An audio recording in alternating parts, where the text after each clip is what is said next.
आज हम लोग पढ़ेंगे टैक्स के विषय में। आप बार बार सुनते हैं टैक्स। टैक्स माने कर।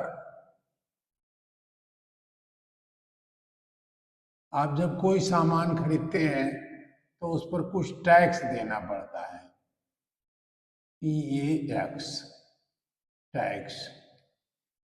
ये टैक्स जब भी कोई सामान खरीदते हैं या एक व्यक्ति की आय जो है अधिक होती है, इनकम अधिक होती है, तो उसे आय कर देना होता है। और जब चीजें बाहर से मंगाई जाती हैं तो एक्साइज ड्यूटी भी देनी पड़ती है। तो ढेर सारे टैक्स हैं। इन टैक्स में से कुछ टैक्स डायरेक्ट हैं। दो प्रकार के टैक्स हैं। इसको देखिए, दो प्रकार के टैक्स हैं।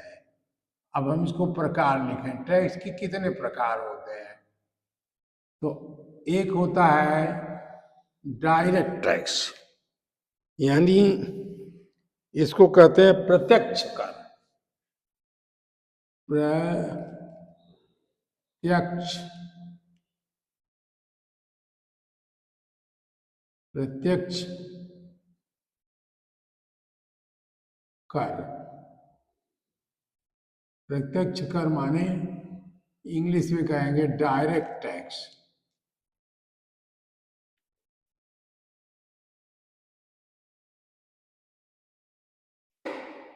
ये डायरेक्ट टैक्स हुआ प्रत्यक्ष कर, माने सीधे आपसे लिया जाएगा। और दूसरा हुआ अप्रत्यक्ष कर। इसको थोड़ा और नीचे लिखिए, उसी में उसके डिवाइड भी कर देंगे। अप्रत्यक्ष कर माने एक प्रत्यक्ष हुआ, दूसरा अप्रत्यक्ष हुआ। माने आपको पता नहीं चलेगा कि आप कर दे रहे हैं। हालांकि लिखा रहता है तो पता तो चल जाएगा। अप्रत्यक्ष कर एक सीधी जिसकी इनकम है उसी से लिया जाता है। ये कौन कौन से कर हो सकते हैं? ये है आयकर। जैसे आयकर,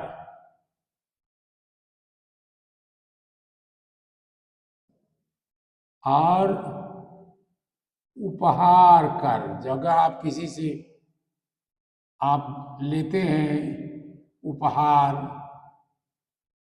यानी गिफ्ट लेते हैं, तो ये उपहार कर भी लगाया जाता है। अगर बड़ा अमाउंट आपने लिया है तो ये उपहार कर। और इसको संपत्ति कर, अगर आपके पास ज्यादा संपत्ति हो गई तो भी आपको एक टैक्स देना पड़ता था, शायद है अभी। संपत्ति कर है ये भी, संपत्ति कर।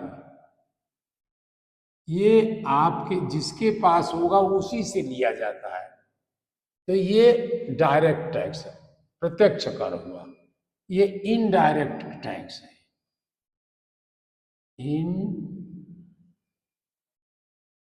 Indirect tax. इनडायरेक्ट टैक्स में कौन सा है? ये देखिए, इनडायरेक्ट टैक्स आपको पता तो चलता है लेकिन सीधे आपसे नहीं लिया जाता। जैसे एक था ये सेल्स टैक्स।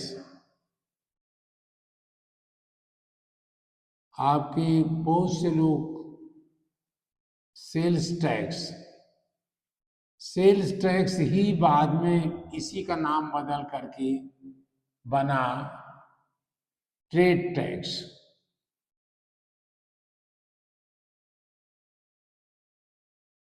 क्यों नाम बदल दिया, ट्रेड टैक्स कर दिया। और एक टैक्स है, आप सोचिए रोड, रोड के लिए उत्पाद शुल्क। माने उत्पाद शुल्क माने बिक्री कर। ये हम यहाँ बिक्री कर लेते हैं। जैसे बिक्री आप, अब आप कहेंगे इनडायरेक्ट क्यों कर रहे हैं? ये तो हम ही से लिया जाता है, प्रत्यक्ष कर उपभोक्ता से लिया जाता है जो लेता सामान। लेकिन नहीं, आप सीधे जमा नहीं करते, आप जो बेच रहा है उसको दे देते हैं, तो उसको आप, इसलिए आप सीधे यहां आप सीधे जमा कर रहे हैं, यहां जो बेच रहा है वो जमा कर रहा है, आप दे रहे हैं, वो एक हाथ में लेकर के या विभाग को दे देता है।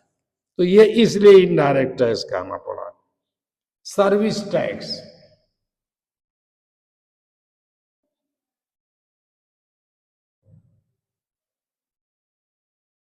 सर्विस टैक्स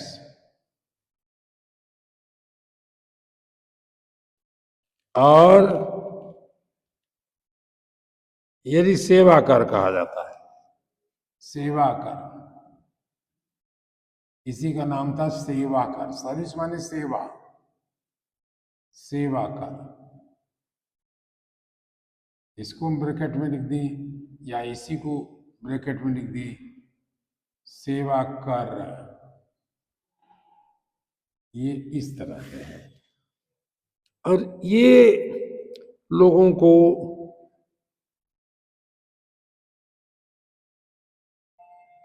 एक्साइज ड्यूटी, उत्पाद कर, एक्साइज ड्यूटी, हाँ ये भी EXI, एक्साइज,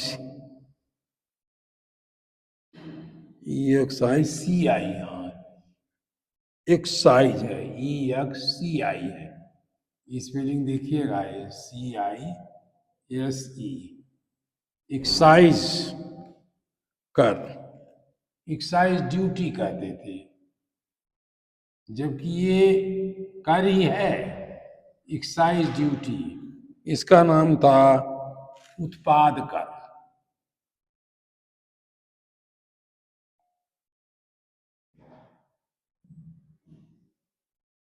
उत्पाद कर, इस तरह से ढेर सारे कर आपके यहाँ लगाए जाते थे।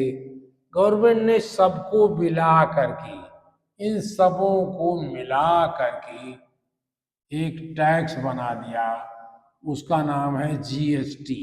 अब आपको सेल्स टैक्स के नाम से नहीं लिया जाता, अब GST, goods and service tax, goods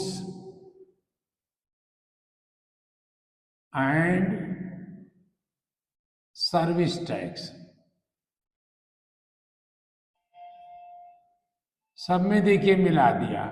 ये चीज बेच रहे थे, गुड्स में आ गई, ये सर्विस यहां से आ गई, ये ड्यूटी थी, वो भी सामान के खरीद उत्पादन कर रहे थे, वो भी गुड्स में आ गई। ये सर्व का नाम जी, इसी को आप कहते हो अब GST। आप कहते हो कितना GST लगेगा, ये जो GST है वो जो मूल्य है, सामान का जो मूल्य है उसी में शामिल होता है। ये सामान की, सामान या जो वस्तु है जिसको आप खरीद रहे हो, वस्तु के मूल्य में शामिल है। हालांकि अलग लिखा जाता है, मूल्य में सम्मिलित है।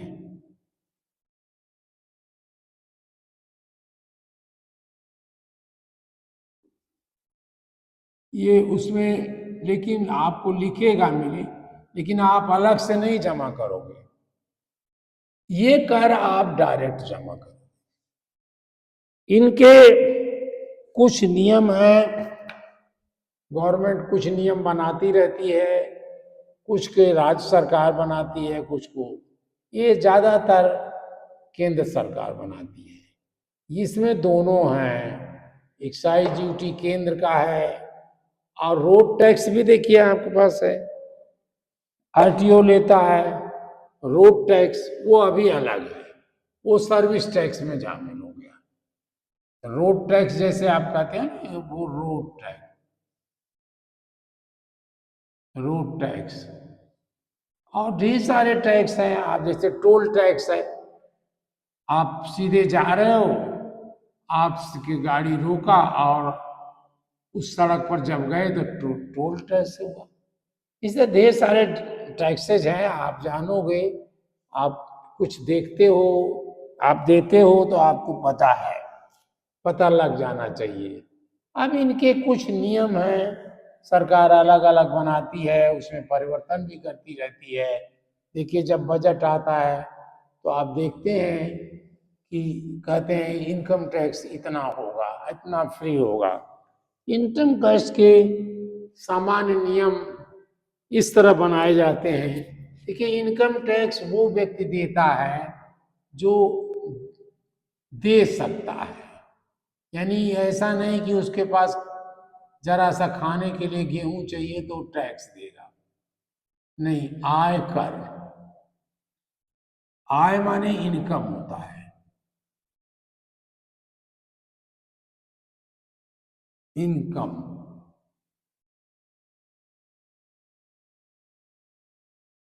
टैक्स। ये इनकम टैक्स है, अलग अलग विभाग के लोग अधिकारी होते हैं और उनके रूल बनाए जाते हैं। एक रूल सामान्य सा ये है, इसमें बहुत सामान्य है कि एक नंबर कहा जाता है, ये वार्षिक लगता है। वार्षिक इनकम हर महीने नहीं लगेगा, हर सामान पर नहीं लगेगा, ये वार्षिक है, 1 ईयर में एक बार लगेगा। लेकिन अगर जरूरत पड़ी तो आपको बीच बीच में जमा रखना है, जमा करना है। ये वार्षिक टैक्स है, वार्षिक कर है एक तरह से, ये वार्षिक कर है, ये इनकम टैक्स वार्षिक कर है। अब एक नियम इसमें ये बनाते हैं कि वार्षिक आय,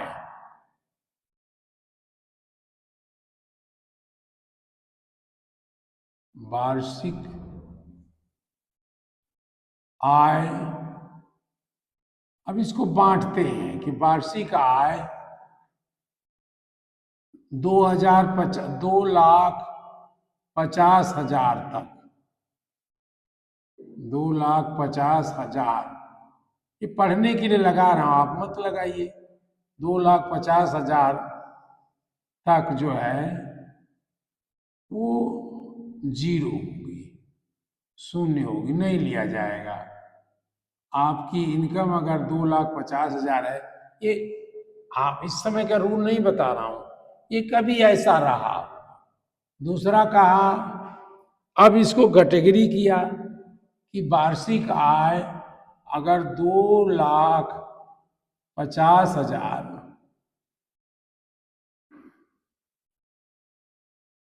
से 5 लाख तक है, 5 लाख तक है, तो जो इनकम आय है उसका आयकर होगा 20 का। आयकर ये याद नहीं करना है आपको, मैं एक उदाहरण बता रहा हूं। आयकर, आय का 20% होगा या 10% हो, कुछ कहिए, 5% इन्होंने लिखा है, मैं इन्हीं की बात लिख देता हूं, 5% है ये। फिर इसी में बनाया जाता है वार्षिक आय। अब देखिए 5 लाख, 5 लाख से आगे बढ़ा करके 10 लाख है, 10, यहां से यहां तक है तो आय कर होगा, इन्होंने कहा 20%। इस तरह बढ़ाया जाता है, यानी ये बड़े आय के लोगों से लिया जाना है। जिसकी आय बड़ी होगी उसे टैक्स ज्यादा देना पड़ेगा। चौथा इसमें बताया, फिर इसी तरह से इन्होंने जो बताया है, अब वार्षिक आय 10 लाख से,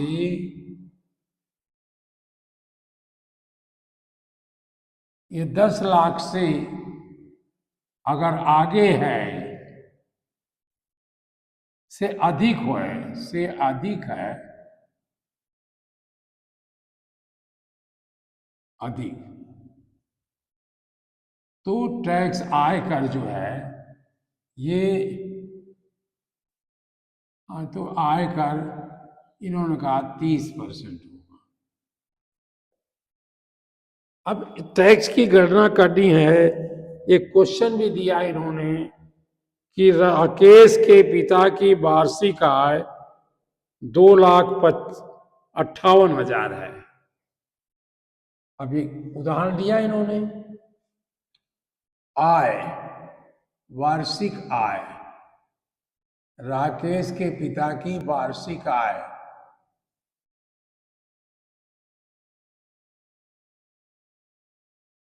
कहाँ है? 2,58,000 है रुपए है। तो टैक्स की गणना करिए। आयकर से मुक्त है, और इसमें बताया कि 2,50,000 आयकर से मुक्त है। तो आपने इसी क्वेश्चन में दिया 2,50,000, ये याद करने की जरूरत नहीं, ऐसे बनाया जाता है। 2,50,000 पर टैक्स मुक्त है, ये टैक्स फ्री है। माने टैक्स फ्री कहते हो या कह दो जीरो है, या आयकर जीरो है, जो चाहे कहो आप। आयकर शून्य है, मुक्त है माने शून्य है। ये अब कितना बचा आप ऐसे कैलकुलेट करोगे, और 10% से कितना आएगा? कहा 10% है, आयकर देना है 10%। आयकर दर जो है वो 10% है। तो टैक्स बताइए। तो टैक्स आप ऐसे बताओगे, वार्षिक आय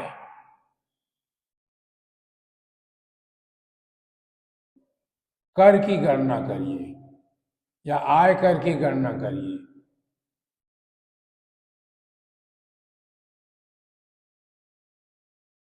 आय कर की गणना करें।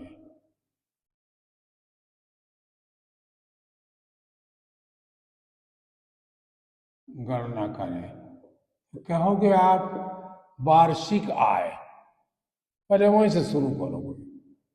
वार्षिक आय बराबर 2,58,000 रुपए,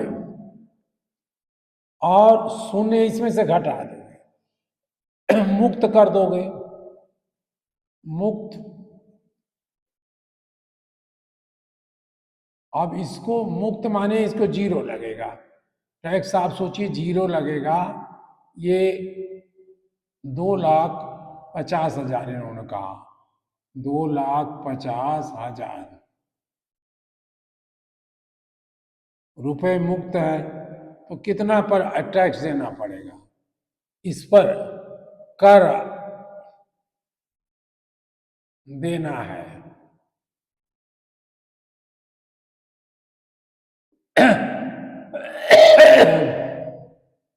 इसको माइनस किया आपने तो आया 0,0,0,8 और 0, यानी 8,000 पर टैक्स देना है। राशि पर कर देना, इतना टैक्स नहीं होगा, इस पर टैक्स देना है, ये इस पर देना है। और कर कितना है? 10%। आयकर बराबर 8,000 इंटू 10%। ये एक जीरो ये काटा, एक जीरो यहां से काटा, ये बराबर 800 रुपये। 800 रुपये उसको टैक्स देना होगा। अब सोचिए, अगर हम कहते कि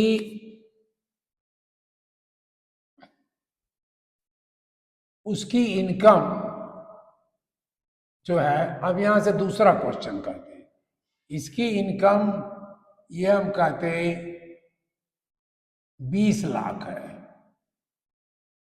20, 3, 4, 5, 20 लाख रुपए है।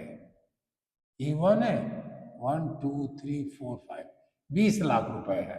और और कर की दर इस जैसा जो दी गई है, कर की दर ऐसे दिया है, पूरा ऐसे बता देंगे। आप इसको फिर से करें। कर की दर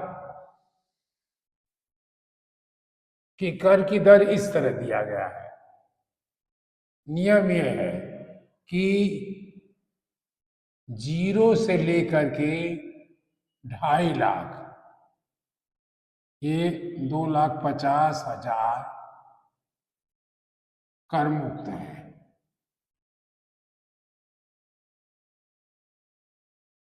कर मुक्त। और 2,50,000 ऐसे इसलिए लिखता हूं कि पढ़ने में आसानी रहती है, से 5 लाख,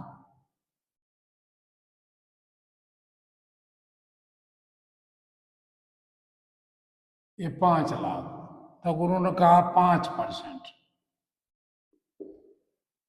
5 लाख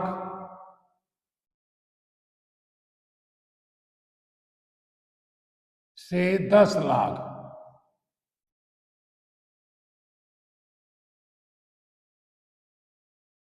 तक 20%,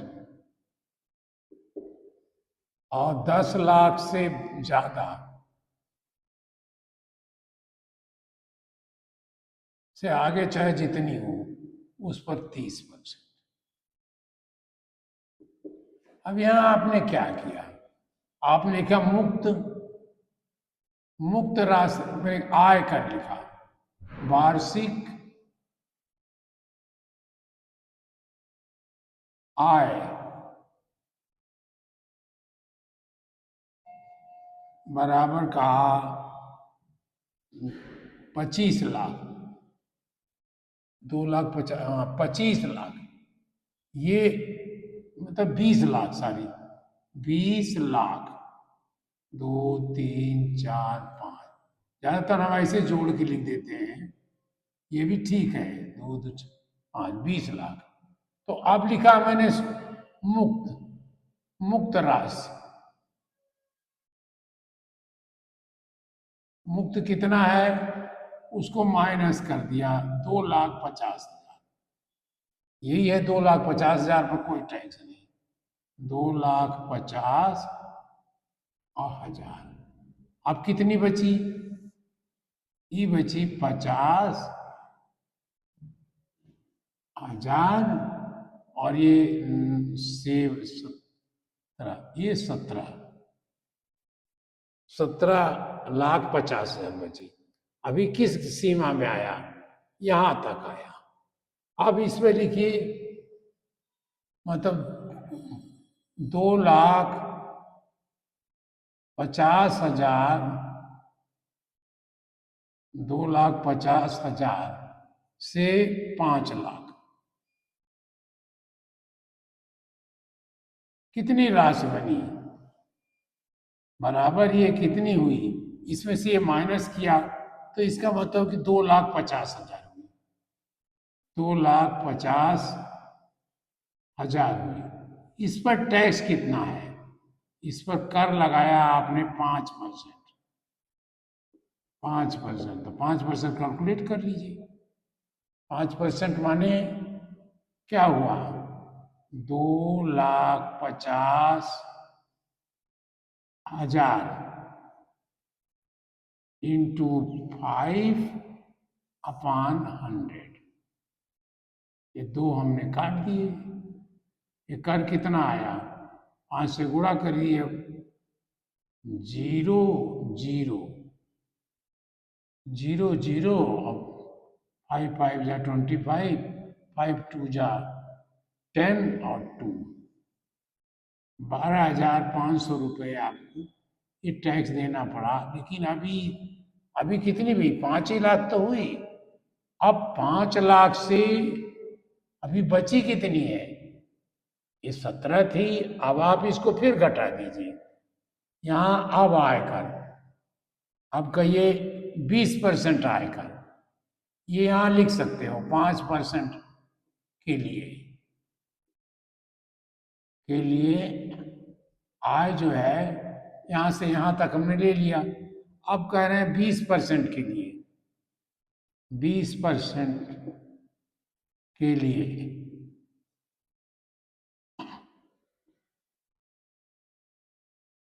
पहले हमने ये घटाया, अब 17,50,000 में से फिर हमने ये 5 लाख घटा दिया।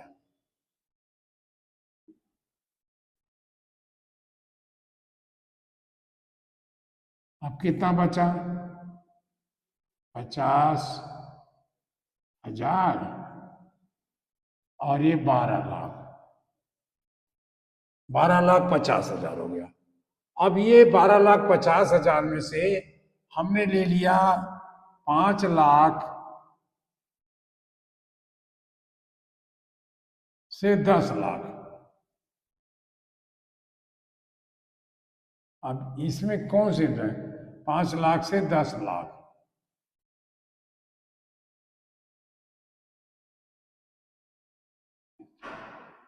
और ये राशि कितनी हुई? इसका मतलब इसको कहा 30% के लिए, 20% के लिए हो गई।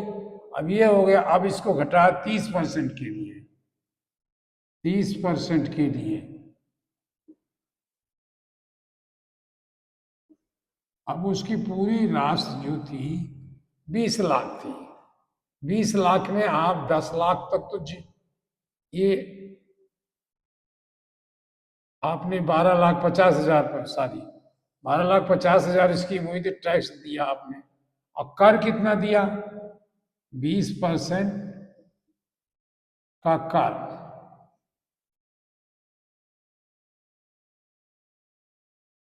ये आपने 10 लाख पर, ये 10 लाख और 5 लाख, 10 लाख माने 10 लाख से 3, 4, 5, 5 लाख माने 5 लाख। 5 लाख पर आप दोगे ये 20% टैक्स, 5 लाख।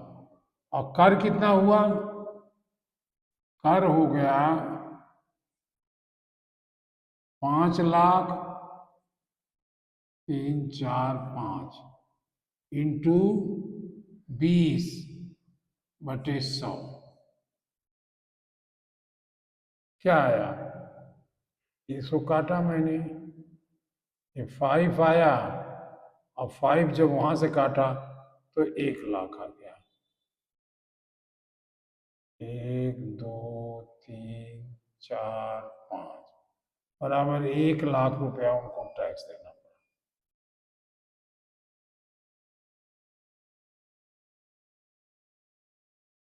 जोड़ते हैं कि गिनती करने में आराम हो गया।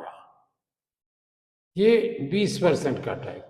अब इतना और घटाया आपने तो 30% के लिए, 30% के लिए राशि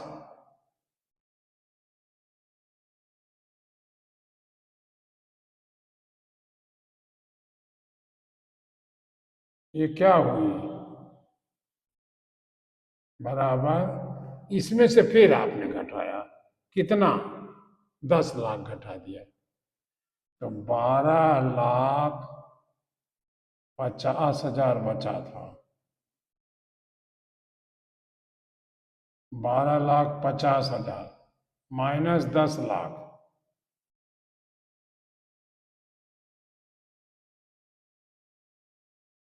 ये बराबर हो गया 2,50,000। 2,50,000 ये रुपया होगा। अब इस पर टैक्स देंगे फिर से, यहां लिख दें 2,50,000, 30% कर, आयकर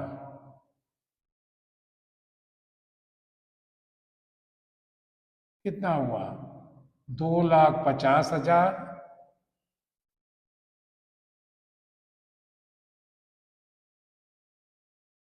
2,50,000 इंटू 30%।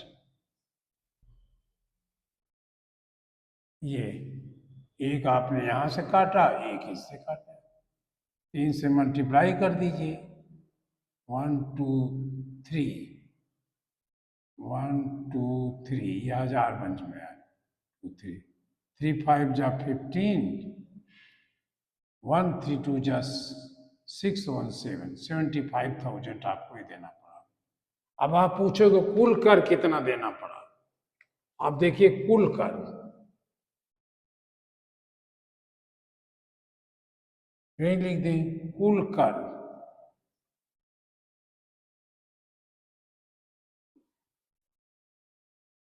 बराबर, एक बार तो शून्य है, शून्य प्लस दूसरे 10% कौन सा है, 5% कौन सा है, इतना। ये यहां से यहां तक ये आया 12,500। फिर आपने देना पड़ा कर, ये देना पड़ा, कितना हुआ? 1 2 3 4 5, 1,00,000।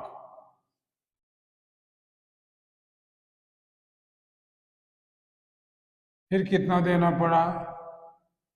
तीनों कैटेगरी में इनको देना पड़ा है।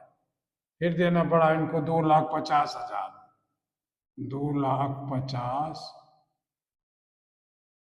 अरे हाँ, इस पर कैलकुलेट ये क्या, 75,000 ये कर दिया आपने, 75,000 ये बराबर कर दिए। आप जोड़ लीजिए कितना हुआ, 1 2 3, ये यहां तक तो जोड़ लिया मैंने।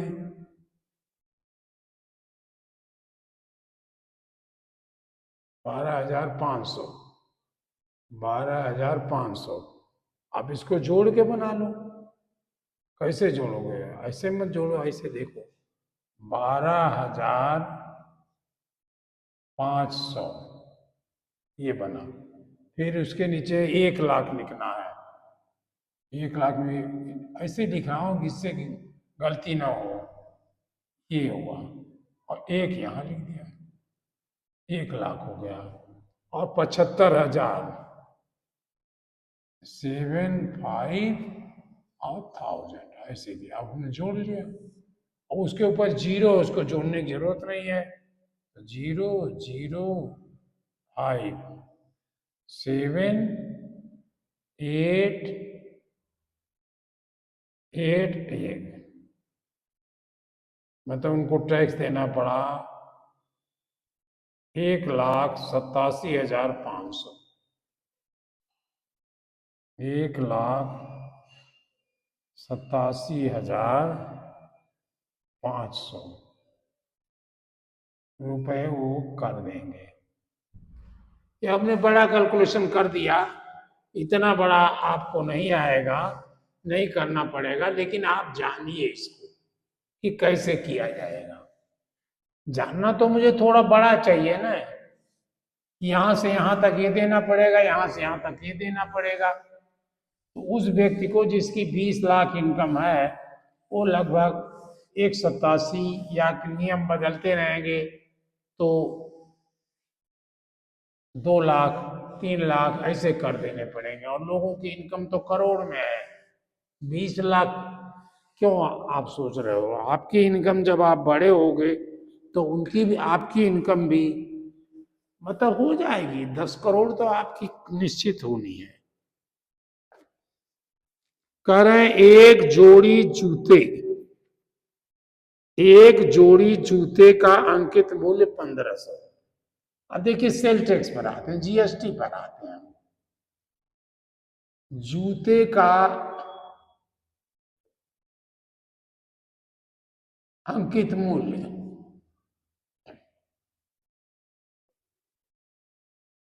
उस पर लिखा रहता है, सामान गेहूं वगैरह पे तो नहीं लिखा रहेगा, लेकिन वो उसमें पहले से जोड़ के बता देते हैं। अंकित मूल्य है 1500 रुपये, 1500 रुपये, और जीएसटी 18% है। जीएसटी ऐसे भी देते हैं, ये दर है 18%, 18%। तो जीएसटी कैलकुलेट कर लीजिए। तो जीएसटी बराबर, ये दर दिया था हमने, इसको 1500 इंटू 18%, ये दोनों काटा, ये हो गया 270।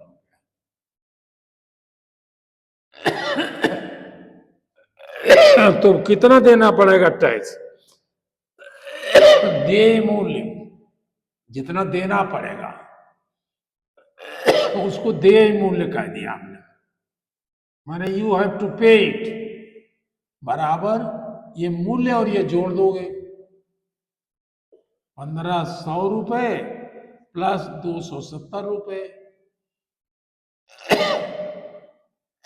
बराबर 1770 रुपये आपको देने पड़ेंगे। इस तरह इसमें आप में किताबों में और भी लिखा है, आप देख लीजिएगा। जीएसटी वगैरह कैलकुलेट करना आसान है, लेकिन आयकर में चूंकि नियम इस तरह बनाए जाते हैं, उसको आपको सावधानी से देखना है और फिर से कैलकुलेट करिएगा, अपने आप करिएगा और रोज करते रहिएगा। जब आप कोई सामान जाओगे खरीदने, चाहे बर्तन खरीदो चाहे कुछ खरीदो, उस पर लिखा रहेगा टैक्स का दर, ये बदलता रहता है, हर सामान पर अलग अलग टैक्स रहता है। ये मत सोचिए कि एक ही है, नहीं, किसी पर 2% है, किसी पर 5% है, किसी पर समझिए सब चीज पे है। आप हो सकता है सर्विस टैक्स, आप बाल कटवाते हो तो उस पर भी सर्विस टैक्स है, हो सकता है 2% हो, 5% हो या 20% हो, उसे सरकार के बस में है कि इसको बदलती रहेगी, इसी से सरकार चलती है। ये भी मत सोचिए कि सरकार ये पैसा लेके प्राइम मिनिस्टर की जेब में जा रहा, नहीं, ये पैसा आपको ही फिर आपकी सुविधाओं के लिए खर्च हो रहा है। आपके लिए पुलिस लगाई गई, उसकी पे कहाँ से आएगी? आपके लिए रोड बनाई गई, वो सामग्री कहाँ से आएगी? ये सब के लिए, हर चीज के लिए लेखपाल लगे हैं, एसडीएम लगे हैं, सबकी पे चाहिए। आपको रोड बनाना है तो वो पैसा आपसे लिया जाएगा और लेना पड़ेगा, नहीं सरकार कहाँ से इतना रुपया देगी? तो ये तरह हमारा टैक्सेज हुए। टैक्स बहुत आवश्यक है, नहीं तो सरकार किसी विधि से नहीं चल पाएगी। कोई उपाय नहीं है, नोट छापा नहीं जा सकता है, नोट उतने छपेगा जितना ये देश छाप सकता है, यानी उसके पास सामग्री इतनी है कि इतने रुपए का नोट वो छाप सकता है। नोट तो एक सर्टिफिकेट है, कागज पर लिखा क्या होता है, एक सर्टिफिकेट है, लेकिन देश के पास उतनी सामग्री है जितने सारे नोट को मिला के जोड़ के बना हो गया। इसलिए टैक्स आवश्यक है और सबको टैक्स देना चाहिए। टैक्स की चोरी करना भी गलत है। हो सकता है कोई दुकानदार आपसे टैक्स लिया जूते पर और उसने फिर नहीं दिया, इसलिए आप उसके बिल लीजिए, कैश मेमो लीजिए। जब आप कैश मेमो लेंगे तो वो कर लिखेगा और वो उसको सरकार को देना पड़ेगा, और जब आप टैक्स कैश मेमो नहीं लेंगे तो वो चुपचाप हो सकता है अपनी जेब में रख जाए। कोई जरूरी नहीं जेब में रखे, लेकिन हो सकता है कर ले, क्योंकि कोई सबूत नहीं है, कोई आपके पास प्रमाण नहीं है कि किसी ने पैसा दिया। सरकार के पास, विभाग के पास कोई प्रमाण नहीं है कि किसी ने ये टैक्स दिया था। इसलिए हर चीज का बिल लीजिए, आप हर चीज का कैश मेमो लीजिए, जिससे सरकार जो आप टैक्स दे रहे हैं वो सरकार को पहुंचे, सरकार के पास पहुंचे उतना, और उसी पहुंचने से आपका ये सब चीजें चल रही हैं, सड़क बन रही हैं, रेलवे लाइन बन रही है, और पुल बन रहा है, नहीं कहाँ से बनेगा ये। इसलिए आप ये सब अपने कैसे में जरूर लीजिए। धन्यवाद जी।